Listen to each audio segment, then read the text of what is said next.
Up until the insertion or the arrival of computers at the Physics Center, the library, the collection of books and journals, was essentially the only facility we had here.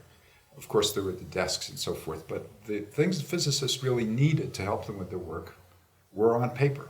And I'm going to turn it over to Randy to discuss some of the interesting issues that came up in the formation of the library here.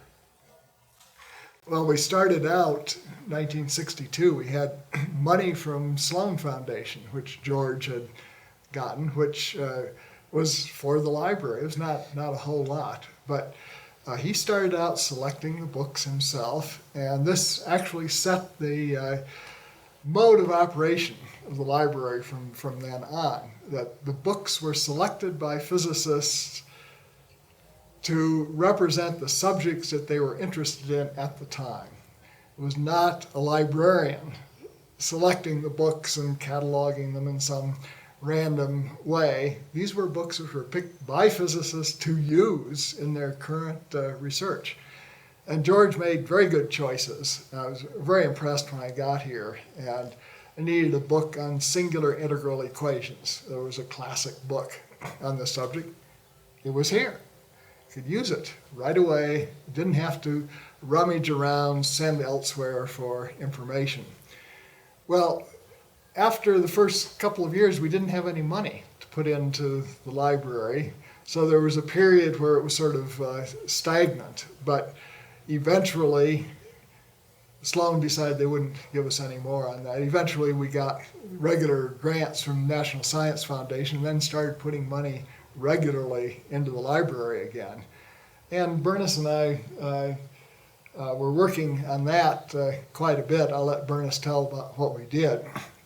But the library already, after we'd updated it again, had a very excellent reputation among physicists. It was quite interesting, physicists would say, and it sounds like an exaggeration, but it represents their view that it was the best library between the Midwest and California except for Los Alamos. And the reason was that it consisted of things that you wanted, not of things which had been purchased just because they'd been published that year. And the books continued to be selected by physicists to represent current research activities. Bernice, you had some comments on that? First, I'd like to say that the original library was in Stranahan Hall in what's essentially a storeroom. Oh, yes, right? Yes. It's a little room which is probably 8 by 15 feet with big shelves in it, and that filled up rather rapidly, and eventually that became a problem. And the other thing I would like you to say something about is the journals. Where did we get journals from in the very early days? Did we subscribe or did people donate them? It was a combination. The main journals we subscribed to, and then we had members who were on editorial boards and would contribute their copies of the journal, which they got for serving as editors. So we actually had a pretty good collection of journals as well as books. The journals, of course, were what grew rapidly in size, so the space problems very soon became serious. But we didn't have initially any place else to move until the National Accelerator Laboratory Design Study for Fermilab was held here, and the temporary building, Hilbert Hall, was built. And eventually we had to move the library, and we moved it over to Hilbert. I think we'll talk about that later. Randy was president starting in 1973, and before that George Stranahan had been president. 1972, it says 73 on the list. And before that, George Stranahan was president, and George had selected the initial collection of books, done a very good job on it, and he continued to select the books, and then he sort of passed that on to Randy as one of the things that the president did. So I, of course, was living with Randy, and not only was he being president, but he was also being library. And at some point I said, well, let me help out with that. And pretty soon I took over doing the ordering for the library. The way that I did it was to look at Physics Today, which is the Journal of the American Physics Society, and there's always a book section with reviews and then just lists of books, which, I mean, every month you can look at and you can select some books that you think might be really appropriate, the latest books in each of the fields that's represented at the Physics Center. So I would go through marking them, and I would clip them out and paste them together. And then we also got lots of flyers, both of us got lots of flyers from publishers who published the physics books, and we would go through the flyers and look at the more detailed descriptions to make some of the decisions sorting it. Some of the books we would order through the University of Wisconsin bookstore, so they would be here at the beginning of the summer, and then we kept a list which we circulated among the physicists who came early in the summer in each of the fields, and we would order the books that they selected from the Physics Today list, basically. And then we put out in our library a list, a place where you could sign up on a list for books that you wanted. So there was an initial sorting that we did so we could have some basic new books in the library. And then after that, we just ordered things that the physicists wanted us to order. Why don't I pass it on to Paul and Karin to say how you do it now? I'm going to interpolate that a little bit by saying what happened in the middle, because I think there's a certain number of things that happened, and then there were changes which are important to note. First of all, I want to say one thing about coming here to use this library, just as a user. The ordering procedure for the books was invented, as far as I know, by you, Randy. Is that correct? Yeah, probably. It's not a system that Mr. Dewey would have noticed or understood. There were about 6 or 8 categories, or 10 categories perhaps, of subject matter, general relativity, one subject, particle physics, another subject. Associated, perhaps some subcategories, conferences, for example, within those particular large areas were labeled differently. And the labeling was very clever. It was with little tags of different shape and color. So you had to be able not to be colorblind to use them properly. But We tried it out on colorblind people, and you could tell the difference between the colors. And then the books were put on shelves, segregated in those categories, alphabetically by author. The alphabetical by author probably didn't have much use to people. Each section was small enough and compact enough so you really could go through the whole list of books without any trouble at all. It was a wonderful practical system. Well, the astronomy librarian at University of Wisconsin was Pat Mulholt, who's very good and very ambitious. She's now the medical librarian at Columbia, as I recall. Wanted to come out to Aspen, and we'd been talking to her about library things. And we invited her out.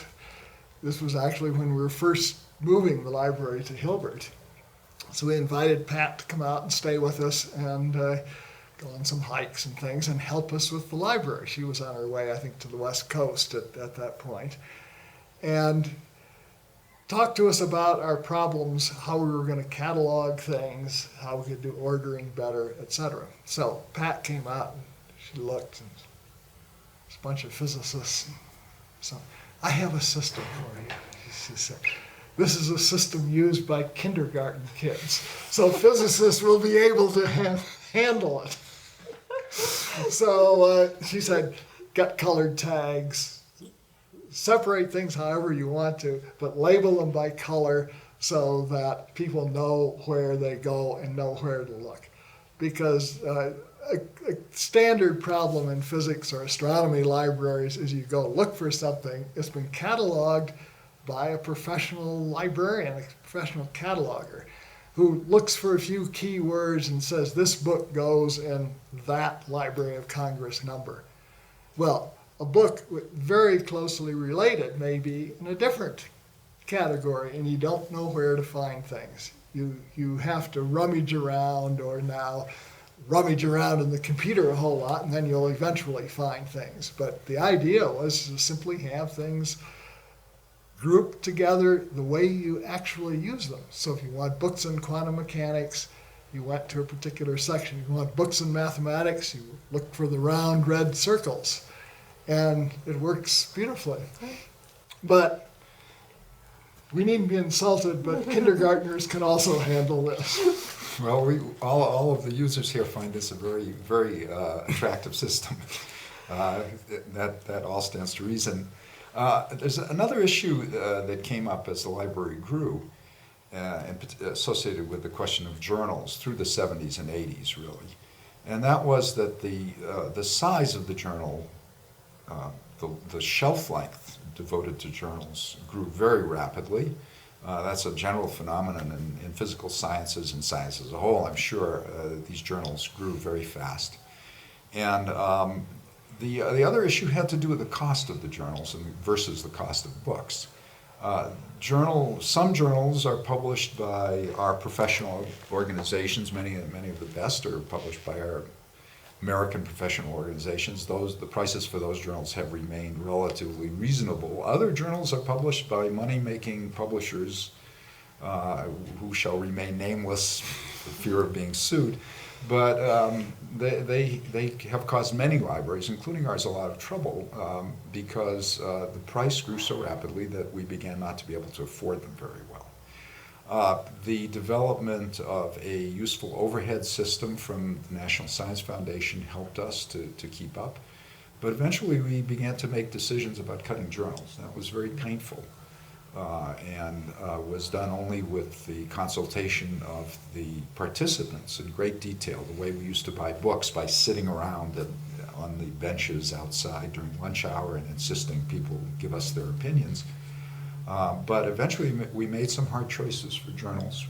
We have many of the old ones still stowed here on the campus, quite useful. But some of them are not continuous to today, and that's unfortunate, but the finances forced us to do that. The other thing the finances forced us to do, by the same token, was in order to keep certain journals going, we bought fewer books. And in fact, there's a period in the 80s, I think, pretty much, when there was a low point in our buying of books. That has since changed a great deal, as Karin will tell us, because the mode of buying journals has changed a great deal also. So I think maybe that's appropriate for you to talk about. So are we now in the library as it is? We're now in today, today's library. The change from the way it was to the... You Okay, can riff on that. Okay, I'll riff on that. So when I started working on the library committee in the late 90s, there was an idea of a steady state library where we had a budget for journals, about $100,000 a year, and the main job of the librarian was to maintain that list and to cut selected journals as the prices increased beyond the threshold of the budget. And then there was a tiny budget for books. Usually we would buy only books that people had specifically requested through forms that we put in the library for that purpose. And as this continued, it became clearer and clearer that the library was shrinking. It was narrowing its capability as we cut more and more journals, and that but at the same time it was becoming less useful because more and more people were accessing journals not by walking over to the shrinking collection of journals in the library, but accessing them through the electronic subscriptions of their home institutions over the computer. So it was a couple of years ago that this began to sink in, that we were spending a huge amount of money for a service that was no longer being used by very many people, and every year was being used by fewer and fewer people relative to the cost. So we took after much discussion and lots of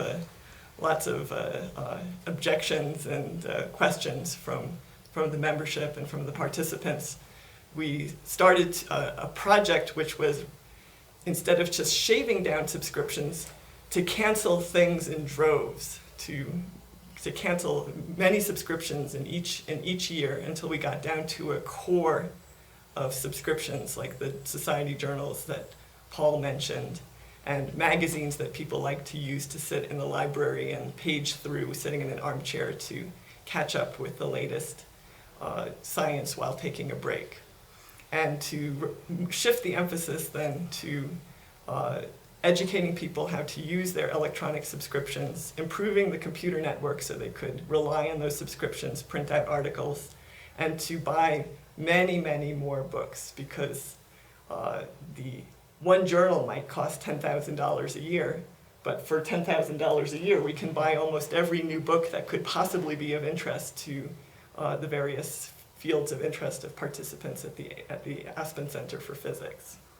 So that's a little bit about the library now, and as you know, one other resource that we can offer, which is perhaps not quite what we were expecting, but was alluded to before as well, was that all these old journals, which had to be canceled, but which we kept in the collection on the shelves, now have become very valuable because the electronic libraries offered by private publishers usually don't go back before 1995 or 1997. So Paul and I, with the help of many muscular young persons and other helpers, arranged a reshelving so that we would bring those resources up and make them more available, and put away those journals which are available electronically to most of the participants. So I think we're really, we've undergone a real transformation of the library to make the best use of what we have, and so far I think we haven't heard any complaints at all. It's quite, it's quite amazing. Either a good sign or a bad sign. Well, I think people are getting what they need, and then we just maybe think to ourselves, well, maybe we should have started this a year or two earlier. But it seems to be working really well, and I think it's the Aspen Library is a special case. It's not like a university library because people have their own institutional resources, and so it's really a unique library where we have to think, what do people need and how can we best provide it? So you just raised something about carrying books over to storage and moving things around, which is the most recent example of a work party related to the library. And I think we'd like to tell a few stories about former work parties. Well, yes, when the library, very little library in Stranahan became too crowded, we decided to take over a couple of offices in Hilbert Hall, which was double office, which was larger than most, and move the library over there. So we organized a little party. That's when Pat Mulholt came out, and we put the cataloging system in, and we simply had physicists carting books over.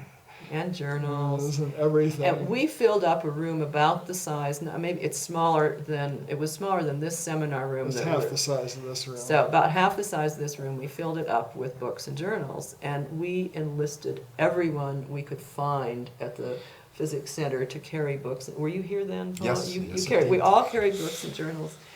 And I remember a famous quote that we have from Jeremy Bernstein, who was, we twisted his arm to carry some books. And I think, Paul, you say it the best. It was just a riot. He's carrying these books across from Stranahan Hill to Hilbert Hall. I'll quote Jeremy, but you should get Jeremy to say this on camera. 13 generations of Lithuanian rabbis, and we've come to this. He was not happy about carrying. Yeah. So then when we built Beta Hall, it was built to have a seminar room and a library. So we had to move everything from Hilbert Hall, which was overflowing, into Beta Hall. And we had ordered metal shelving and the instructions, and we had another work party the day before we were going to move all the books and journals from Hilbert Hall to Beta Hall. We got in there, it was a bunch of physicists, not everybody, but we brought over our tools. Peter Kaus brought over his tools, and we had whatever was available here, and we were putting the shelving together. Well, theoretical physicists are not experimental physicists. And it's a question, which end of the bolt do you tighten? People were tightening the wrong end and snapping the bolts, putting things together backwards, etc. But we got these shells more or less together with one exception. Murray Gell-Mann and Heinz Pagels put their shelves together backwards, totally backwards. It wouldn't work. Well, we weren't about to they put all this work in. We weren't about to tell them right then. Yeah. So Bernice and I came back over that. And Elihu Abrams. I remember Elihu helped us with that. I can't remember who else. Undid those shells and put them back together right. So that the next day we could have a work party. The next day we had all the journals brought over, all the books brought over from Hilbert and put on the shelves in the library. And we actually had plenty of space at that point. We probably only filled up half of the shelving. We planned ahead, we thought. But then as Paul and Karin have said, things grew very rapidly. Now that library, the Beta Hall Library, is back to being half full. And it's just the books and the key journals. We've had this transition, filling things up and now shrinking them back. And for a few years in between, the seminar room that we're in now, which is a seminar room for 90 people, was filled with books because there wasn't enough room for the books in the regular library and the journals too. I have a couple of things to add to that. First, for theoretical physicists, which most of us are, there's a code for no tools required for assembly. No tools required for assembly really means no tools except for first aid kits. That's the first time. These shelves were meant to hold big, heavy, I mean, the weight, the sheer weight of one of these shelves with journals is hard to understand. Yeah. And you are supposed to be very careful in constructing these shelves. They should be supported top and bottom. You know, they should have cross pieces so that the whole is a structure, so forth. I always felt a little worried when I would go and get some journal that the whole thing was going to fall on top because you knew who had assembled it. The other comment is that it's true. There has been this fill up, but there have always been corners. There have always been corners. I think there still are a few such corners where a few extra journals we didn't know quite what to do with them have sort of migrated there somehow on their own or with our help. And the little storeroom in Stranahan still contains journals. That room has always been used for journals. And there have been periods when going in there to look for something, you would have to put on a miner's helmet. and it was an expedition to go in there. A very dark room, no windows. It was an interesting experience. Boxes up, tippy boxes up there. Yeah. So most of the less used materials are now in the basement of Smart Hall. Is that right? Right. So we didn't throw anything away because you can't do that. But the old physical reviews that are available online through our subscription as well as institutional subscriptions are all in neatly labeled boxes, neatly stacked in the basement. Very unlikely ever to be used. Unless civilization collapses. That's right. In which case we could still do physics. But so we have several layers, and then the other journals that some people might want to access are very nicely arranged on shelves in the basement so that they can be accessed without putting on a miner's helmet. And then the ones that we thought would be most likely to be used are up here in Beta. We've only had one professional librarian at the Physics Center that I know of. I think either physicists or staff have done the unwrapping of boxes, and a physicist would say what category, what colored dot or square or triangle to put on the back of the book.